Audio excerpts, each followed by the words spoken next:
I wanna tell you a story /x/. It's the story of a man. You see, my great-grandma was a real nice old lady. She had a nice little old lady house. We used to go there a lot before she passed away several years ago, and my grandparents tore it down to build a new house for themselves on top. One thing I distinctly remember was her attic. Boy was it fucking scary. It was dark, only one light bulb would work, and you had to be real careful. Because there was a lot of exposed insulation, so if you stepped off the boards to get around, you'd probably fall straight through the ceiling into the room below. But it wasn't so much the atmosphere of the attic, the fact it was dark, dusty, and smelled a little weird. It was the story my uncle and my dad used to tell me about the attic. And now I'm going to tell you. A very long time ago, when my grandpa was just a little boy, they moved into this house. It was nice, 2 bedrooms, a nice bathroom, dining room, kitchen. My great-grandparents made a very decent living. My great-grandfather owned a very successful body shop. My great-grandmother sold Avon. One day my grandpa was playing in the living room when there was a knock at the door. He answered, and there stood a man. He was a nice suit, holding a nice hat against his chest with a polite smile on his face. "Hello there, Junior," he said. "Is your father home?" My great-grandfather approached the door, suspicious. "If you're selling anything, I'm not interested, thanks," he said, before trying to close the door. But no, this stranger interrupted with a start. No, sir, I promise I'm no salesman. I'd just like to talk if you wouldn't mind." "About what?" my great-grandfather asked. "I was wondering if I could take a look in your attic. You see, I used to live here, and it would really bring back some memories." The man was nervous, but my great-grandfather wasn't about to fall for any con man. "Sorry sir, my wife's about to finish dinner, not interested." So he shut the door and ushered my young grandfather away. A day passed, and it was another hot summer day. My great-grandmother was fixing my grandpa lunch when she heard a knock. "Wallace, could you get the door?" she called to great-grandpa, who sighed and obeyed his wife. It was the man again. "Now see here, mister, I already told you, I don't want some stranger in my house. You leave me and my family alone before you upset my son and wife. And if you upset my son and wife, I think there's going to be some trouble. Please sir," the man pleaded, wringing his hands. "It'll only take a moment. I absolutely must get up there, if even for 10 minutes. This time my grandfather didn't give him the liberty of a goodbye, only a slammed door. A few days passed, peaceful playing, working, the life of your average Canadian upper-middle-class family took place. As usual. My great-grandfather, great-grandmother, and grandfather sat eating dinner one evening. I like to imagine they were having my grandma's, this is what I called her, roasted chicken and potatoes, so delicious. But I digress. Again, a knock at the door. It sounded important.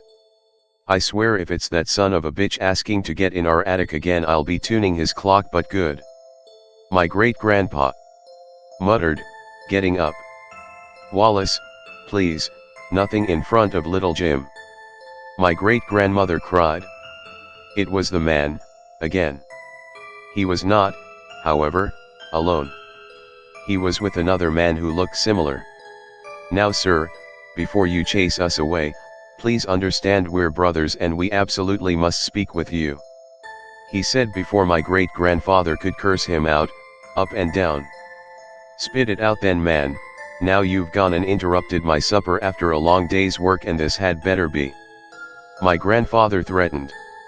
"Tell me sir, have you ever heard strange noises in your house, scratching, shuffling, maybe even light moaning from your attic?" the new man asked calmly. My grandfather turned stone cold. His son, my grandpa, had often whined of scratching and other sounds, to which both his parents attributed to maybe mice. Maybe we have, maybe we haven't, why do you ask? He answered coolly, crossing his arms. The men at the door exchanged worried glances. If only you'd let us come up to your attic. You could come if you like, but it would be better if you told your son to go to his room, your wife to the kitchen, and for us men to go upstairs. So my great-grandfather told my grandpa to go play, asked his wife to clear the table, and led the men up into the dank attic. They used it for only storage. There were no real reasons to come up here, ever. The two men looked around. They knock on the wood of the walls in the attic in various different spots. Knock knock. Hollow. Knock knock. Hollow. Knock knock. Not hollow. My grandfather froze as they nodded at one another before turning to my great-grandfather. Now sir, please believe us when we say we'll pay for any damages that need to be fixed, and that what we're about to do may be very shocking, maybe even frightening to you, so you may very well not want to see what's about to happen. My great-grandfather pondered right then and there about turning his heel and wading downstairs, but no, he had to be the man and stay for his family's sake. Go ahead then, what's in there? He asked. He wished he hadn't. The two men pulled at the boards, peeling away the old wood fairly easily.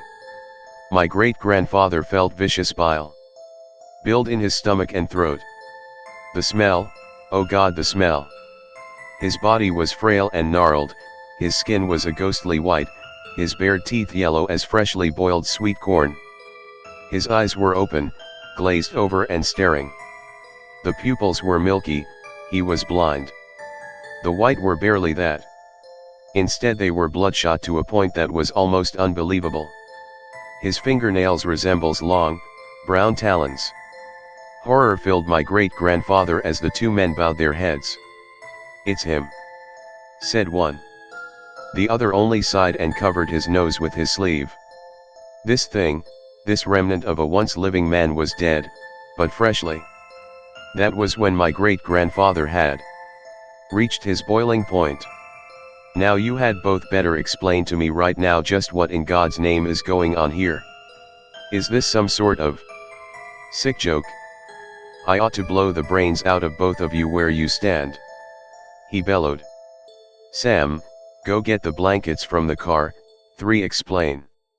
One man said as Sam nodded and left. Sir, please understand, we're no monsters, you see, this is our brother. He began fretfully, looking at the mangled creatures. Your brother? You sick sons of bitches locked up your own brother in the wall. My great-grandfather cried out, placing a hand on his queasy stomach.